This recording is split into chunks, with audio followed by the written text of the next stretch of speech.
پھر ان کا ہاتھ یوں دکھا کے فرمایا کہ بچوں کو حلال کھلاتے ہوئے حلال حلال حلال، رشوت، سود، چوری، ڈاکہ، حرام یہ نہیں، حلال، بچوں کو حلال کھلاتے ہوئے جو ہاتھ ایسا ہو جاتا ہے اس پہ جہنم کی آگ حرام ہو جاتی ہے۔ لیکن ایک مائنڈ سیٹ بن چکا ہے ہمارے ہاں کہ بس یہی دینداری ہے۔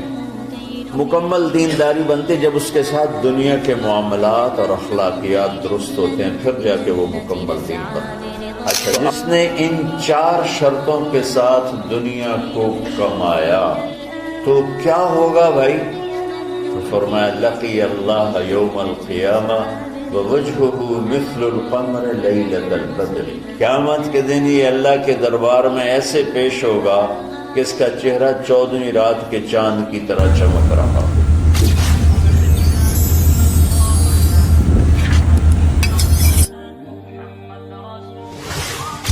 من طلب الدنیا حلالا، جس نے دنیا کمائی حلال، کاروبار کیا، نوکری کی، تجارت کی، زراعت کی، کوئی بھی ریڑھی لگائی، چھابا لگایا، سائیکل پہ منیاری بیچی، جو بھی کیا، من طلب الدنیا حلالا، جس نے دنیا کو طلب کیا حلال راستے سے، سعین علی اہلہ، اب بھائی کیوں کماتے ہو؟ کہا جی بچوں کو کھلانا ہوتا ہے اس لیے۔ تعطفا علی جارہ، کیوں کماتے ہو؟ کہا جی کوئی اللہ کے غریب بندے ہوتے ہیں ان پر خرچ کرتا ہوں۔ استعفافا عن المسئلہ، کیوں کماتے ہو؟ کہا جی کسی سے سوال نہ کرنا پڑے۔ تو 4 باتیں میرے نبی فرما رہے ہیں، رزق حلال کمایا، بچوں پر خرچ کرنے کے لیے کمایا، غریبوں پر خرچ کرنے کے لیے کمایا، اور سوال سے بچنے کے لیے کمایا۔ اس میں کوئی نماز، روزہ، حج، زکوٰۃ، تہجد، تبلیغ، جہاد کا کوئی ذکر ہے نہیں۔ اچھا، جس نے ان 4 شرطوں کے ساتھ دنیا کو کمایا تو کیا ہوگا بھائی؟ تو فرمایا لقی اللہ یوم القیامہ ووجہہ مثل القمر لیلۃ البدر، قیامت کے دن یہ اللہ کے دربار میں ایسے پیش ہوگا کہ اس کا چہرہ 14ویں رات کے چاند کی طرح چمک رہا ہو۔ اللہ نے ہمیں ایسا دین عطا فرمایا۔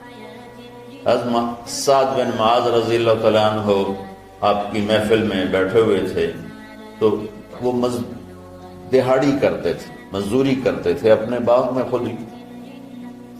تو آپ کے ان کے ہاتھوں پہ نظر پڑی تو ہاتھوں میں مزدوروں کے نا ہاتھ سخت ہو جاتے ہیں، بہت ہارڈ ہو جاتے ہیں، وہ کسی چلا چلا کے ہاتھوں سے کام کرتے۔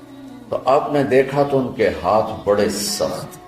آپ نے ان سے پوچھا سعد یہ تیرے ہاتھوں کو کیا ہے؟ کہا یا رسول اللہ خود ہی مزدوری کرتا ہوں بچوں کا پیٹ پالنے کے لیے، تو وہ کام کرتے کرتے میرے ہاتھ ایسے ہو گئے ہیں، ٹھیک ہے، تہجد پڑھتے پڑھتے میرے ہاتھ ایسے ہو گئے ہیں، ذکر کرتے کرتے، روزے رکھتے رکھتے، حج کرتے کرتے، عمرے کرتے کرتے، یہ بہت بڑے اعمال ہیں، میں ان کی کوئی تضحیق نہیں کر رہا ہوں، نفی نہیں کر رہا ہوں، دین کے کس عمل کو چھوٹا نہیں سمجھنا چاہیے۔ لیکن ایک مائنڈ سیٹ بن چکا ہے ہمارے ہاں کہ بس یہی دینداری ہے، یہ کوئی عمرے کر رہا ہے، کوئی حج کر رہا ہے، کوئی دیگیں چڑھا رہا ہے، تو اس کو دینداری ہے بھی صحیح، اس میں کوئی شک نہیں، ہے بھی صحیح، لیکن ادھوری دینداری ہے۔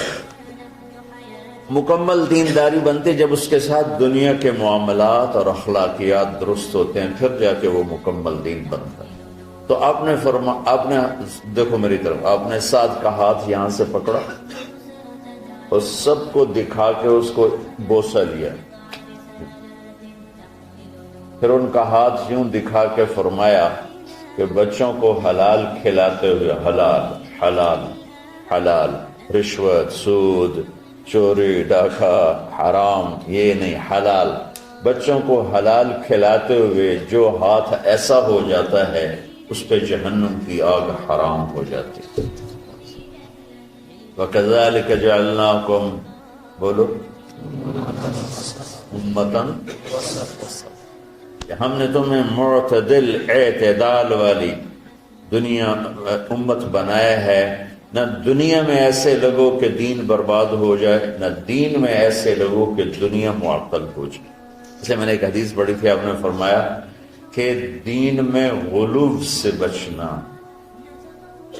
غلو مطلب کہ اس طرح لگنا کہ بچوں کا پتہ نہیں، بیوی کا پتہ نہیں، گھر کا پتہ نہیں، کام کا پتہ نہیں۔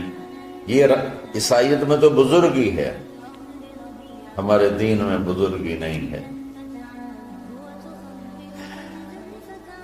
یہ انتہا پسندی ہے۔